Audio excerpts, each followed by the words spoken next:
우리의 인생살이를 종종 산에 오르는 것으로 비유하곤 합니다.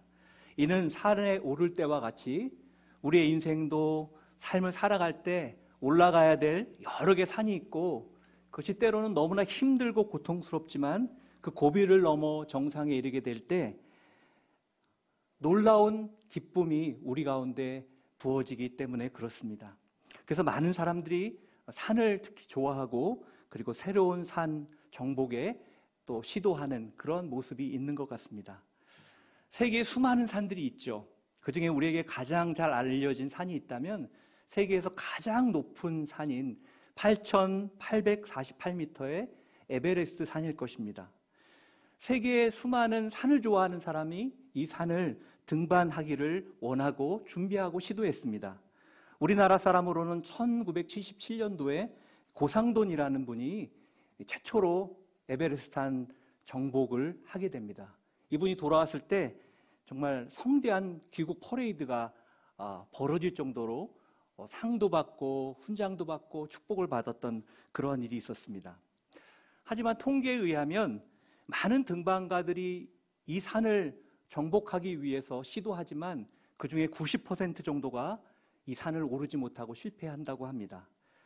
1953년부터 지금까지 쭉 전체 통계를 보면 이 산에서 목숨을 잃거나 또 실종된 사람이 1000명이 넘는다고 합니다. 그래서 여러분, 눈이 녹고 얼음이 녹으면 거기에 그 산에서 죽었던 사람들이 발견된다는 그런 이야기를 우리는 종종 매스컴을 통해서 본 적이 있습니다. 그런데 2001년 5월에 에릭 웨이앤 메이어라는 한 사람이 에베레스트 등반을 시도하고 그리고 그 산 정상에 서게 됩니다. 그리고 그 정상의 소식은 모든 전 세계에 탑뉴스로 다뤄지게 돼요. 여러분, 그동안 여러 사람들이 그 산 꼭대기를 정복했죠. 그런데 왜 이 사람에 대해서는 이 탑뉴스로 모든 나라마다 다루어졌을까요? 그것은 그가 앞을 전혀 보지 못하는 시각장애인이었기 때문입니다.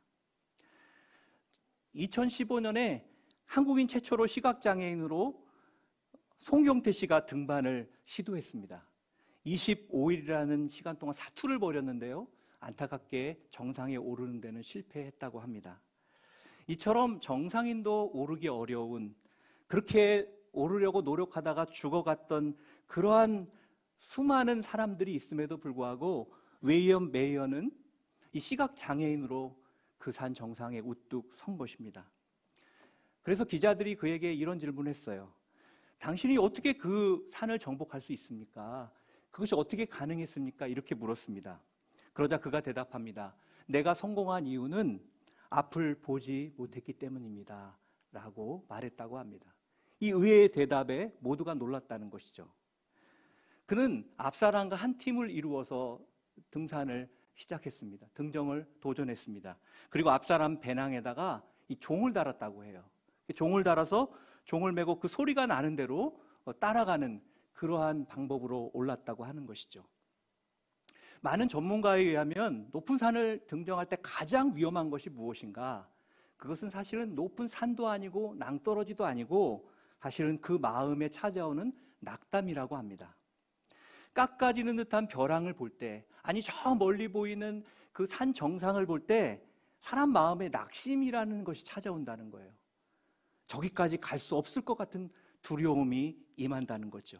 그래서 정상 정복을 도전했다가 실패하고 목숨을 잃기도 하는 것입니다. 그런데 웨이앤 메이어에게는 거실 것이 없었어요. 왜입니까? 깎아지는 듯한 벼랑도 또 멀리 보이는 눈 덮인 정상도 그는 바라보지 못한 채 오직 종소리 하나에만 집중해서 앞에 사람을 부지런히 따라갔기 때문입니다. 그리고 마침내 이 정상에 오른 것입니다. 여러분, 어떻게 우리가 높은 산을 오르는 것 같은 우리의 인생 가운데 날마다 담대하고 승리하는 삶을 살 수 있을까요? 저는 같은 원리라고 생각합니다. 우리가 인생을 성공적으로 아름답게 살기 위해서는 한 가지가 필요합니다. 그것은 하나님의 인도만 받으면 된다는 것입니다. 하나님의 인도만 보고 따라가면 된다는 거예요. 웨이언 메이어도 여러분 어찌 그 에베레스트 산을 올라가면서 매달려서 느꼈던 그 바람을 느끼지 못했고, 그리고 산소가 부족한 것을 느끼지 못했겠습니까? 다 느꼈어요. 피부로 느껴집니다. 여러분, 줄에 안에 매달려가지고 절벽에 매달려 있는데 바람이 불어요. 그가 눈이 보이지 않는다고 그것을 느끼지 못했을까요? 두려움이 그에게도 있었을 것입니다. 그리고 보이진 않지만 그것 때문에 어떻게 보면 더 막연한 두려움이 더 많을 수 있어요. 여러분, 보이지 않아서 괜찮을 수 있지만 반대일 수 있는 거예요. 우리가 눈을 감으면 상상의 나래를 펴게 되잖아요. 더 두려울 수도 있는 거예요. 그런데 그는 왜 이것을 뛰어넘을 수 있고, 왜 그가 이 정상에 정복한 그의 비결이 앞을 보지 못했기 때문이라고 말했을까요? 그것은요, 그는 그 순간 몸에 느껴지는 바람과 그 두려움을 집중한 것이 아니라 그 앞에 있는 사람의 그 배낭에 달린 종소리에만 온 신경을 집중하고 따라갔기 때문에 그래요. 여러분, 마찬가지로 우리가 하나님의 인도에만 온 마음을 집중한다면 우리의 인생도 가능하다는 것입니다.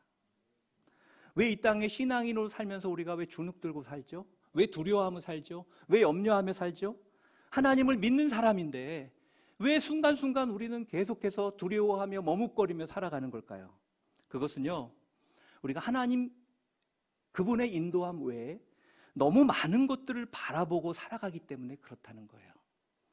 내 삶에 있는 환경과 낭떠러지를 너무 많이 바라보고 살아갔기 때문에 낙담할 수밖에 없다라는 거예요. 걱정하면서 살아갈 수밖에 없다라는 거예요.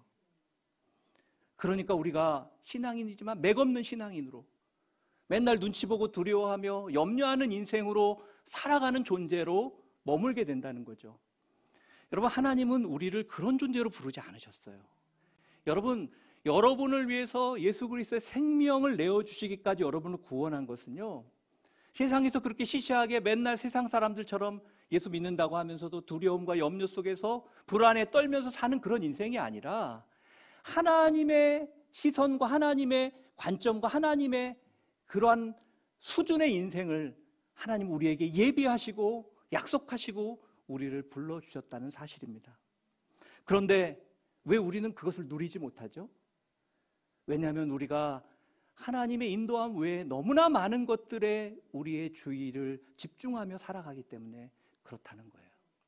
그럴 때 우리는 날마다 불안하고 두려워하며 살아갈 수밖에 없는 것이죠.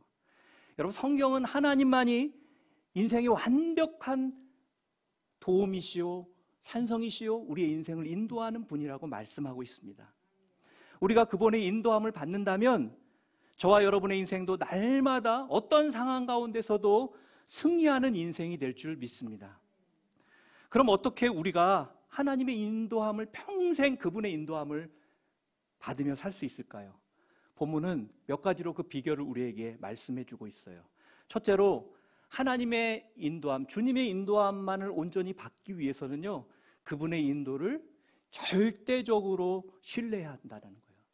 여러분, 중요한 게 있습니다. 절대적으로 신뢰해야 한다라는 거예요. 당연한 이야기 같죠.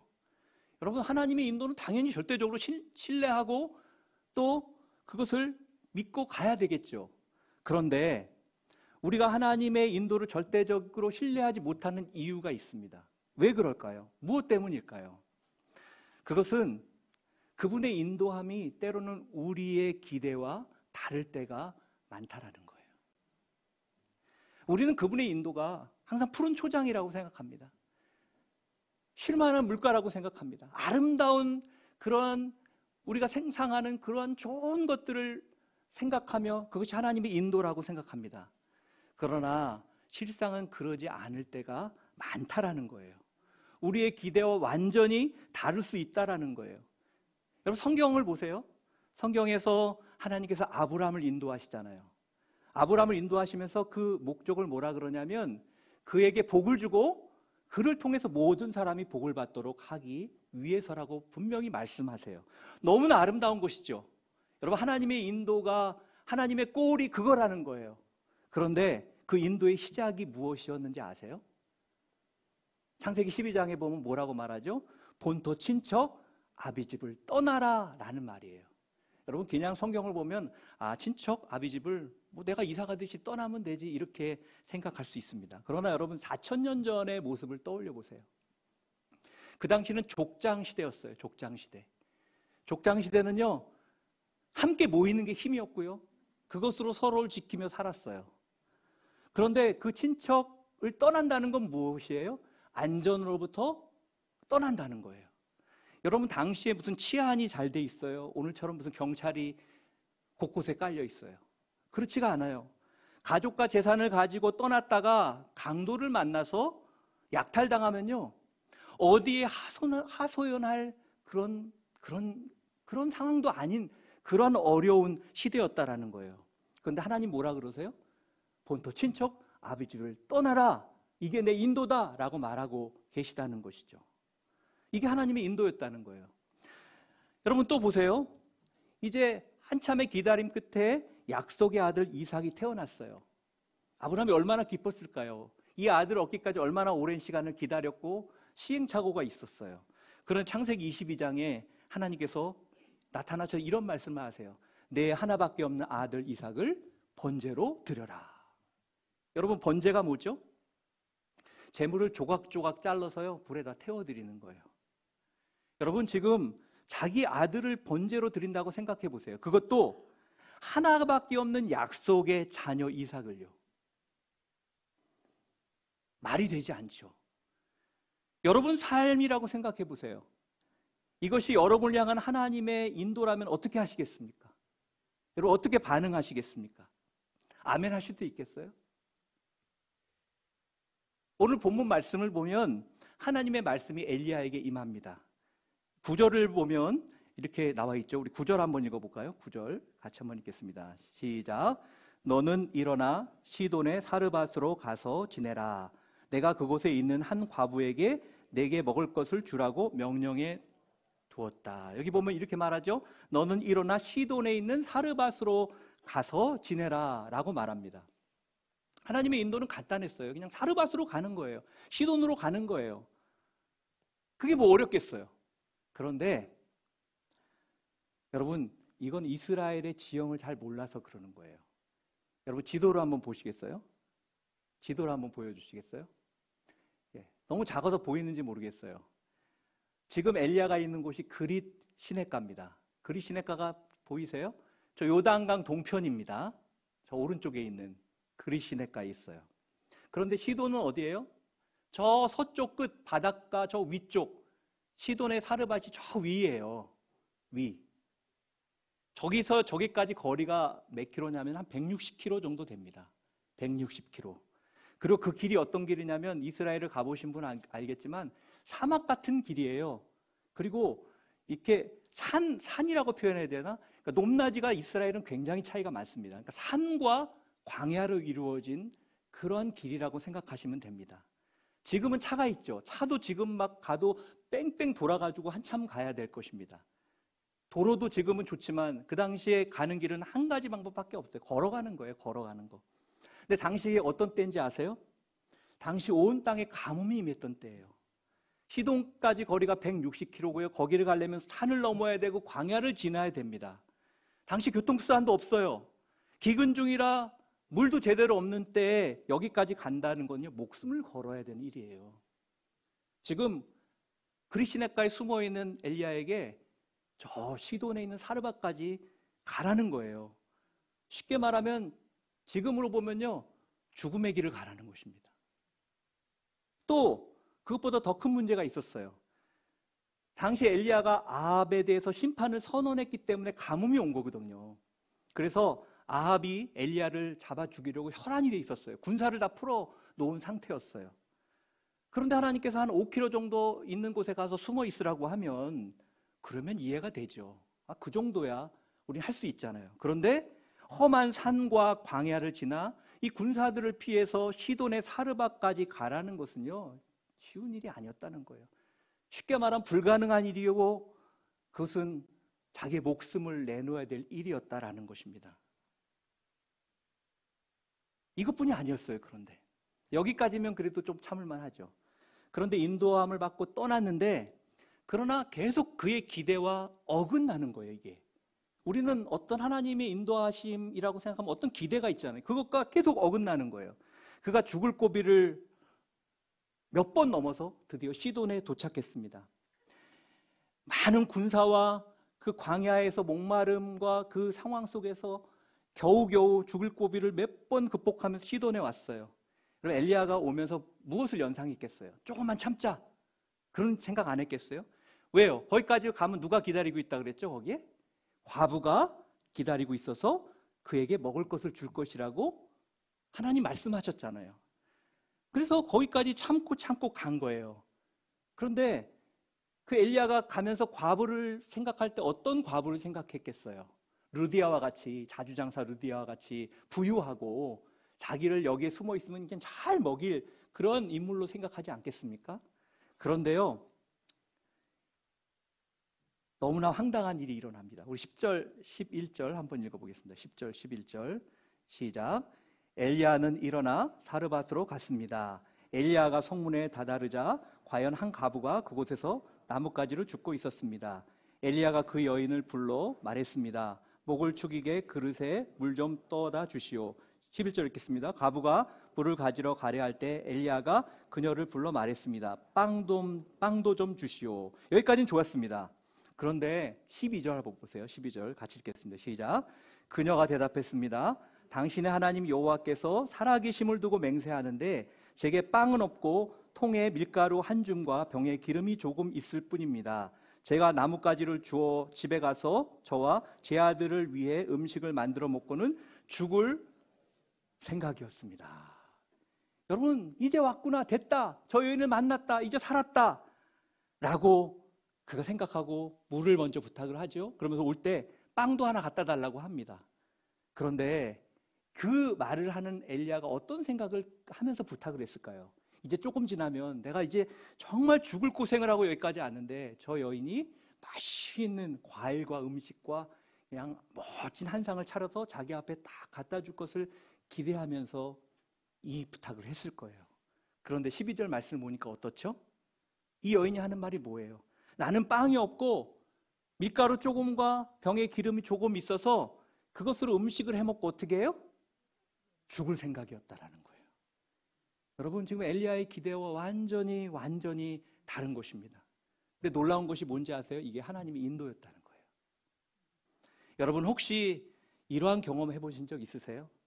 하나님의 인도함이라고 믿고 그리고 기대하고 갔는데 거기가 푸른 초장이 아니라 사막인 거예요. 하나님의 인도하심을 받고 직장에 갔어요. 그런데 그 직장이 너무나 생각과 달리 나를 힘들게 하고 내 주변의 사람들이 나를 너무나 어렵게 하는 거예요. 또 하나님의 인도함이라고 믿고 봉사를 시작했는데 그곳에서 계속 상처를 받고 아픔이 있는 거예요. 내가 왜 여기 와서 이 일을 하지? 이런 생각이 들 정도로. 그런데 성경은 때때로 이것이 하나님의 인도라고 말하고 있다는 것입니다. 푸른 초장이 아니라는 거예요. 사막일 수도 있다는 거예요. 그래서 성경은 우리에게 믿음이 필요하다라고 말씀하고 있는 것입니다. 많은 사람이 이렇게 기대하지 못하는 일들을 경험하게 되면 절망합니다. 하나님께 절망해요. 하나님께 실망해요. 그리고 하나님을 원망하고 어떤 분은 하나님을 심지어 떠난 분도 있습니다. 제가 예전에 어떤 분을 만났는데 전도를 하더라고요. 저에게 다른 종교를 전도하면서 내가 예수님을 잘 믿는 사람이다, 나는 예수님으로 기뻐하고 그분과 함께 하는 게 좋다 그랬더니 뭐라 그러냐면요, 자기도 예수님 믿어봤는데 자기가 기도한 거 하나도 안 들어주셨대요. 그래서 자기가 종교를 바꿨대요. 근데 이 종교를 믿으면 막 좋은 일이 일어난대요. 저한테 그 얘기를 하더라고요. 사람의 마음 가운데 그런 마음이 있는 거예요. 내가 기대한 것이 안 됐을 때 중도에 포기하고 하나님을 떠나는 경우도 있다라는 것이죠. 여러분, 그런데 어떠한 상황 속에서도 하나님의 인도함을 받고 싶습니까? 그렇다면 어떠한 어려움이 있다 할지라도 하나님을 끝까지 신뢰할 수 있기를 바랍니다. 여러분, 제가 하나님께 처음 부르심을 받았을 때 제가 어떤 수련회에서 부르심을 받았거든요. 근데 굉장히 고민을 했어요. 그 부르심이 너무나 분명하고 너무나 제 마음속에 다가와서 심장이 떨리고 하나님이 부르심이 이게 부르심이 아니라고 거부할 수 없는 그런 상황이었어요. 근데 제가 선뜻 하나님께 저를 드리지 못했어요. 왜냐하면 제 은사가 그런 은사가 없는 거예요. 저는 이렇게 사람을 개인적으로 만나는 건 좋아하고 잘하는데 대중 앞에 서는 거가 학생 때부터 되게 어려웠어요. 그래가지고 그거가 굉장히 힘들었거든요. 근데 여러분, 하나님의 부르심을 받으면 결국은 말씀을 전해야 되고 여러 사람 앞에 서야 되는데 저는 그런 은사가 없는 사람이었어요. 그런데 하나님이 그런 부르심을 너무나 또 강하게 주셔서 제가 하나님께서 제 인생을 부르셨으면 하나님이 만드실 것을 믿습니다. 그러고 하나님 앞에 제 삶을 드렸어요. 그러고 나서 어떤 일이 벌어졌을까요, 여러분? 제가 대중 앞에 섰을 때 대중 한 분 한 분이 너무 사랑스러워지고 저를 하트로 보는 걸로 보이고 그래서 너무나 즐겁게 말씀을 나누고 그랬을까요? 아니에요.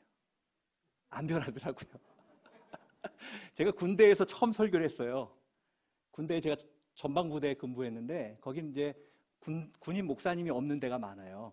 저희도 교회가 있는데 이제 군인 목사님이 없어요. 그래서 돌아가면서 설교하는데 저에게 갑자기 설교를 하래요. 설교 한 번도 안 해봤잖아요.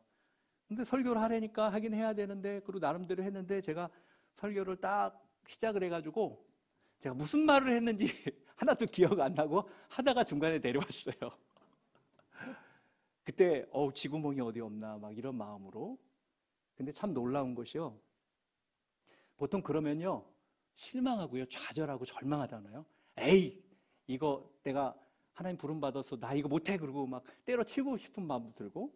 근데요 하나님의 부르심에 대한 하나님에 대한 그 신뢰, 신실함에 대한 믿음이 제 안에 있었던 것 같아요. 그냥 잊게 되더라고요. 잊게 돼요. 그냥 잊어버리게 돼요. 그 다음에 또 하게 돼요. 그때도 잘하지 않았습니다. 그런데요, 그런 시기를 거치고 그런 과정을 거치면서 깨닫는 사실은 뭐냐면 제가 처음부터 잘했으면 너무 교만했을 것 같아요. 내가 잘해서 그런 줄 알고 착각했을 것 같아요. 근데 참 놀라운 일은 뭐냐면요, 하나님의 말씀을 잘 전하고 하나님의 일을 하는 분 중에 저와 같은 목사님들이 많아요. 옛날에 그게 제일 힘들어서 대중 앞에서 뭐 하는 게 힘들어서 우리 담임 목사님도 그 얘기 하시더라고요. 예전에 제일 힘들었던 게 이 사람들 앞에 서서 뭔가 하는 게 제일 어려웠다는 거예요. 근데 하나님이 부르시고 하나님이 그런 시간을 통해서 하나님이 세우시니까 그런 일들을 하게 되더라는 거죠. 여러분, 하나님의 인도함에는 실수가 없어요. 우리가 이것을 믿어야 돼요. 이것만 확신이 있다면 우리는 좌절하지 않아요. 무너지지 않아요. 여러분, 어떠한 기대치 않은 일이 일어난다 할지라도 하나님이 인도하면 그 인도를 전폭적으로 신뢰하라고 성경은 말씀하고 있는 거예요. 내 환경이 달라져서가 아닙니다. 그분이 하나님이기 때문에 그분을 전적으로 신뢰하라고 성경은 말하고 있어요. 여러분이 그분이 하나님이라고 믿는다면 그분을 전폭적으로 신뢰하라고 말씀하고 있는 것입니다. 그럴 때 그곳에 담겨있는 하나님의 놀라운 계획과 축복을 누리게 된다는 거예요. 그 계획을 우린 지금은 몰라요. 그 축복이 지금은 몰라요. 그러나 그것이 지나가고 나면 하나님이 왜 나를 그때 그렇게 인도했구나 라는 그러한 놀라운 계획과 축복을 깨닫게 된다는 거예요. 저도 그것을 깨닫고 나서 너무나 감사한 거예요. 교만하려도 교만할 수가 없어요. 제 옛날의 모습을 아니까 그냥 은혜로 하는 거죠. 항상 감사한 거죠. 하나님이 세워주신 게 감사한 거죠. 여러분, 하나님은 우리의 단점을 너무 잘 아세요. 그리고 우리의 모든 것을 다 아세요. 그분은 우리의 환경을 알 뿐만 아니라 우리가 가야 할 길도 아세요. 에베레스트 산 꼭대기에 서기 위해서 어떻게 가야 하는지를 하나님이 아신다는 거예요. 그래서 욥이라는 사람은 이런 고백을 했죠. 욥기 23장 10절 한번 우리 읽어볼까요? 욥기 23장 10절 같이 한번 읽어보겠습니다. 시작. 그러나 내가 가는 길을 그가 아시나니 그가 나를 단련하신 후에는 나를 순금같이 되어 나오리라. 옛날 버전에는 이렇게 나옵니다. 오직 나의 가는 길을 그가 아시나니 그가 나를 단련하신 후에는 내가 정금같이 될 것이다 라고 말씀하고 있지 않습니까? 여러분, 지금 이 고백을 하는 욥이 어떤 상황이었냐면요, 10명의 자녀가 다 죽었어요. 그리고 그는 완전 파산했어요. 너무나 스트레스가 많아서 온몸에 피부병이 가득했어요. 심지어는요, 아내가 당신하고 이제 못 살겠다고 말합니다. 그런 상황 가운데 지금 이 말씀을 하고 있는 거예요. 오직 나의 길을 그가 아십니다. 그가 이렇게 고백하고 있는 거예요. 여러분, 하나님께서 이러한 삶을 사는 사람의 인생을 인도해 주지 않으시겠습니까? 이러한 고백을 하는 사람의 인생을 붙잡아 주지 않으시겠습니까? 여기 단련이라는 단어가 용광로라는 뜻이에요. 용광로에 집어넣고 나서 정금같이 될 거라는 의미예요. 그런데 놀라운 사실은요, 시돈의 사르밧으로 가죠. 이 사르밧이라는 원뜻이 무슨 의미인지 아세요? 용광로라는 의미예요. 용광로. 사르밧으로 보내신 것은 하나님이 우연으로 그를 보낸 게 아니라는 거예요. 그를 용광로로 보내신 거예요. 그의 인생을 정금같이 바꾸기 위해서. 여러분, 이후에 우리가 어떤 사건이 나오는지 알죠? 그가 앞으로 뭘 해야 되죠? 850명의 거짓 선지자들과 싸워야 되잖아요.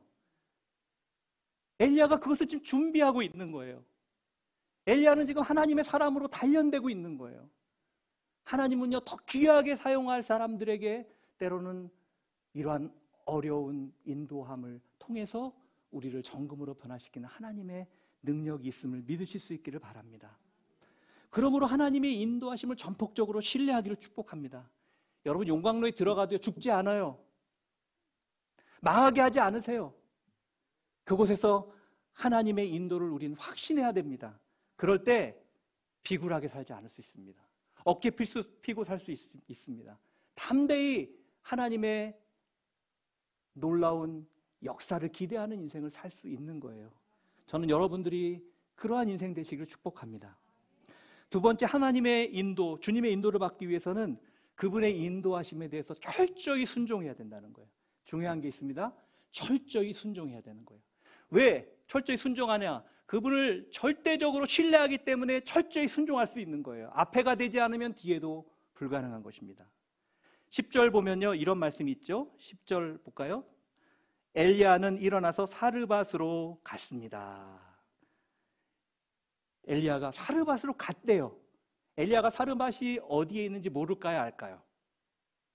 모를까요, 알까요, 여러분? 알죠. 엘리야는요, 이스라엘 사람이었어요. 우리가 강원도 저기 평창을 알듯이 사르밧이 어디라는 것을 알아요. 그러니까 이게 어떤 의미도 있다는 걸 알아요. 얼마나 힘든 것이라는 걸 알아요. 그런데 그가 순종하고 갔다는 거예요. 근데 여기 보세요. 엘리야가 여기에 하나님 뭐예요? 하나님 왜 나에게 이런 힘든 일을 주세요? 이렇게 말한 게 있어요?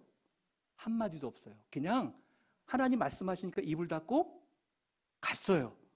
갔다고 말하고 있어요. 여러분, 엘리야는 하나님의 의도를 정확히 몰라요. 이게 어려운 거죠. 우리가 하나님이 어떤 인도를 할 때 그 의도를 우리는 몰라요.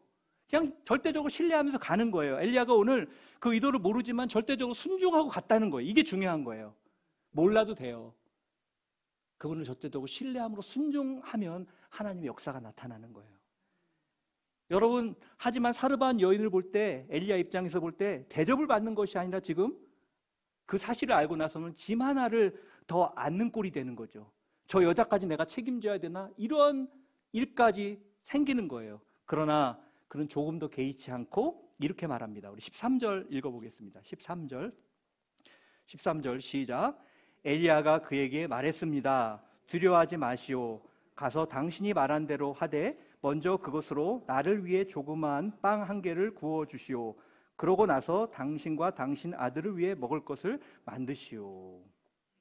재미있는 말을 하죠. 지금 상황이 어떻죠? 기름 조금하고 밀가루 조금으로 이거 먹고 이제 우리 죽을 거예요 이렇게 말하는 사람에게 지금 엘리야가 뭘 얘기하고 있죠? 좋아요. 그런데 가서 먼저 나를 위해서 빵을 먼저 만들어서 주시고 그리고 알아서 하세요 이렇게 말하는 거예요. 지금 얼마나 뻔뻔한 모습이에요. 엘리야가 이렇게 뻔뻔한 사람이에요. 여러분, 왜 엘리야가 이런 뻔뻔한 얘기를 할까요? 복잡하게 생각하지 마세요. 지금 엘리야가 지금 얼마큼 왔어요? 160km를 굶으면서 물도 얼마나 챙겼는지 모르겠어요. 그때 가뭄 때문에 물이 말라서 이동한 거거든요. 근데 그걸 가지고 160km 산을 넘고 광야를 건너서 겨우겨우 왔어요. 지금 상황이 어떨까요? 말 그대로 인간적으로 말하면 죽겠는 거예요. 죽기 일보 직전인 거예요. 그래서 이런 마음으로 하는 거예요. 내가 볼 때는 당신들이 나보다는 나은 것 같습니다. 그러니까 나부터 조금만 좀 긍휼을 베풀어 주세요. 나부터 좀 먹을 걸 주세요. 라고 그렇게 말하고 있는 거예요. 그리고 14절 말씀을 합니다. 14절도 읽어볼까요? 14절 시작. 이스라엘의 하나님 여호와께서 여호와가 땅에 비를 내리는 그날까지 통에 밀가루가 떨어지지 않겠고 병의 기름이 마르지 않으리라 라고 하고 말씀하셨소. 에이 그렇죠. 에이 그렇죠. 엘리야니까 그렇게 말한 거죠. 엘리야니까 그 선지자니까 다 아니까 미래를 그렇게 말할 수 있죠.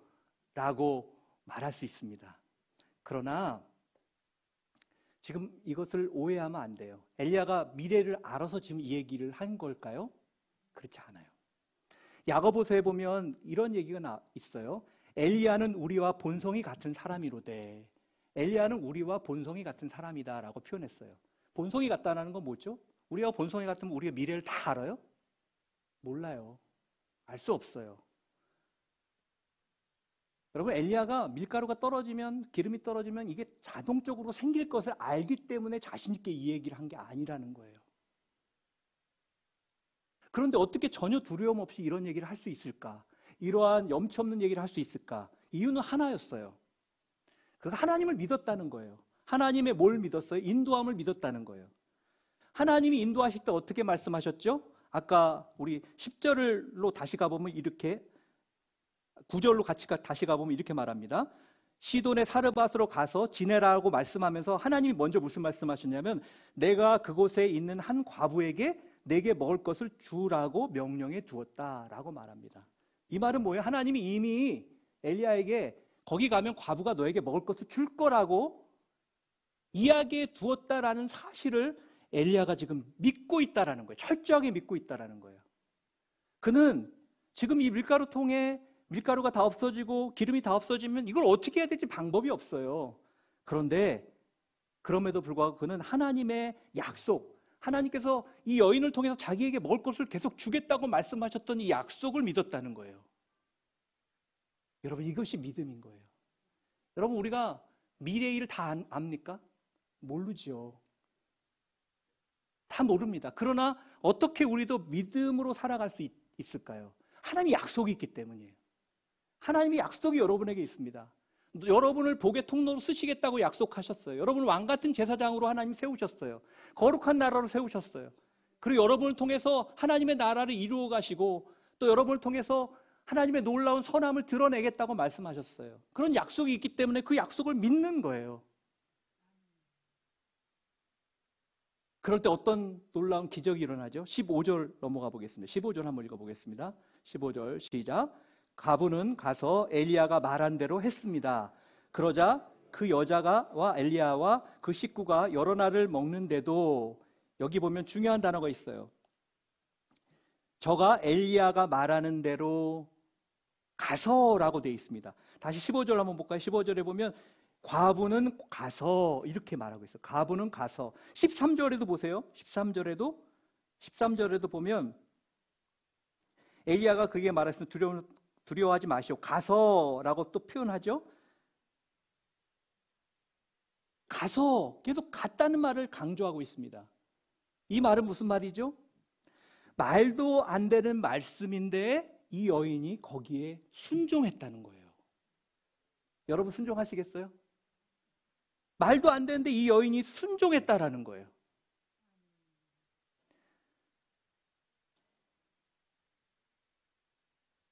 무디라는 여러분 부흥사 잘 아시죠?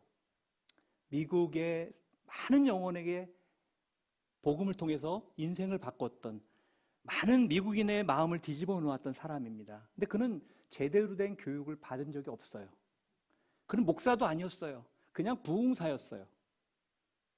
그의 제자이자 동역자가 있었는데 R.A. 토레이라는 사람이에요. 이분이 누구냐면 우리 돌아가셨던 고 대천덕 신부님 아시죠? 그 신부님의 할아버지예요. 할아버지. 무디의 제자이자 친구였어요. 그런데 둘이 어느 날 시카고의 높은 빌딩에 올라갔습니다. 무디가 말합니다. 이복의 토레이, 나는 말이야, 지금 만약 하나님께서 나를 여기서 뛰어내리려고 한다면 나는 주저함 없이 뛰어내릴 수 있어. 나는 하나님이 시키시면 어떤 것이든 이해가 되지 않아도 나는 그대로 살아갈 수 있어. 그리고 나는 지금까지 그렇게 살았어. 라고 고백했다고 합니다. 여러분, 하나님께서 무디를 왜 사용하셨는지 그 이유를 아시겠어요? 그의 원고는요, 맞춤법이 맞지가 않아서요, 아무도 읽을 수가 없을 정도의 수준의 글이었어요. 그는 구두 성공이었어요. 목사 안수도 안 받고 제대로 된 교육을 받은 적이 없어요. 그런데 그가 미국 사람들의 마음을 뒤집어 놓은 거예요. 하나님이 그를 왜 사용하셨을까요? 그것은 그의 순종이었다는 거예요. 하나님을 절대적으로 신뢰함으로 말미암아 오는 그의 순종함, 그 순전함을 하나님은 보시고 사용하셨다라는 것이죠. 하나님의 인도함을 전적으로 순종하며 나아갈 때 하나님이 여러분의 인생을 인도해 주실 줄 믿습니다. 그 인도함은요, 우리의 기대를 뛰어넘어요. 여러분, 안 좋은 것도 기대와 다르지만 좋은 것도요, 우리의 기대를 뛰어넘어요. 무디가 여러분 구두 수선하면서 자기가 어떻게 미국 사람의 그 수많은 사람들의 마음을 뒤집어 놓는 인생이 될 줄을 누가 꿈꿨겠어요. 하나님이 역사하시면요, 우리가 기대하는 것과 말도 안 되는 그런 역사들이 일어난다는 거예요. 여러분, 이렇게 하나님의 인도를 전폭적으로 신뢰한, 그리고 순종한 결과는 무엇일까요? 우리 16절을 보겠습니다. 16절 시작. 통에 밀가루가 떨어지지 않고 병에 기름이 마르지 않았습니다. 여호와께서 엘리야를 통해 말씀하신 대로 된 것입니다. 두 가지 결과가 나왔습니다. 첫 번째, 신뢰와 순종의 결과는요, 기적이었다는 거예요. 여러분, 그리스도인들의 삶은요, 날마다 기적을 맛보며 살아가는 삶입니다. 우리는 상식으로 살아가는 사람이 아니고요, 그리고 경험으로 살아가는 사람이 아니에요. 우리는 날마다 주님과 동행함으로 주님이 주시는 기적을 경험하며 사는 사람이라는 거죠. 저는 날마다 여러분이 전폭적으로 주님을 신뢰하고 순종함으로 여러분의 삶이 기적의 삶 되시길 축복합니다. 이 기적을 경험하면서 오늘 본문에는 구체적으로 나와 있지 않지만 한 가지 더 순종과 신뢰의 결과를 우리가 볼 수 있는 모습이 있어요. 그것은 뭐냐면 감사와 찬송이에요. 감사와 찬송. 여러분, 지금 과부의 부엌을 생각해 보세요. 지금 이제 밀가루가 조금 남고 기름이 조금 남아서 이제 먹고 죽으려고 그랬어요. 그런데 그걸 다 썼어요. 다 긁어서 박박 소리가 날 정도로 긁어 썼어요. 그런데 어떤 일이 일어나요? 어느 순간 보니까 밀가루가 차 있고 기름이 또 차 있는 거예요. 항상 차 있는 게 아닙니다, 여러분. 계속 긁어서 다 쓰면 어느 순간에 또 그 자리에 계속 차 있는 거예요. 여러분, 사르밧 과부가 어땠을까요? 아침마다 부엌에 들어갈 때, 저녁마다 부엌에 들어갈 때 그 여인의 마음이 어땠을까요? 날마다 감사와 찬송이 넘치지 않았겠어요? 그 삶이 예배가 되지 않았겠어요? 여러분도 이렇게 하나님의 사람으로 살아가고 싶지 않으세요? 교회 봉사하고 우리가 신앙생활하고 직장생활할 때 하나님의 인도하심을 신뢰하고 하나님의 인도하심을 철저히 순종한다면 하나님께서 주시는 기적을 맛볼 뿐만 아니라 찬양과 은혜가 넘치는 삶이 될 줄 믿습니다. 여러분, 반대로 생각해 볼까요? 만약 과부가 기름이 많고 그리고 밀가루가 많은 이런 상황에서 지금 엘리야가 왔어요. 어땠을까요? 아, 내가 많으니까 잘 섬기겠어요. 이렇게 말할까요? 저는 제가 쭉 생각해보고 묵상해보니까 이럴 것 같아요. 오히려 원망이 넘칠 것 같아요. 왜 힘들게 와서 귀찮게, 여러분 밥 해주는 거 쉽지 않잖아요. 내가 저 사람 밥까지 해줘야 돼? 그러면서 감사하는커녕 오히려 불평하는 삶이 되지 않았을까라는 생각이 듭니다. 지금 기름이 없고 또 밀가루가 없는 상태에서 이 하나하나 기적을 경험하면서 더욱더 큰 감사와 기쁨이 넘치는 삶이 된 것입니다. 여러분 날마다 하나님의 인도하심을 경험하며 살아가고 계십니까? 사랑하는 성도 여러분, 날마다 저는 여러분들이 하나님의 인도하심을 소망하는 여러분 되시길 바랍니다. 그러므로 하나님의 인도가 내 기대와 다르다 할지라도 여러분 주님을 신뢰하십시오. 그리고 주님을 절대적으로 신뢰함으로 인해서 온전히 순종의 발걸음을 떼십시오. 그럴 때 하나님께서는 우리의 인생을 기적을 경험하고 기적을 누리고 하나님의 역사를 이루는 그러한 능력의 인생으로 사용해 주실 것입니다. 저는 우리 모두가 날마다 하나님의 인도함을 통해서 날마다 그분이 주시는 은혜와 기적을 경험하며 살아가는 여러분 모두가 되시기를 주님의 이름으로 축복합니다. 기도하겠습니다.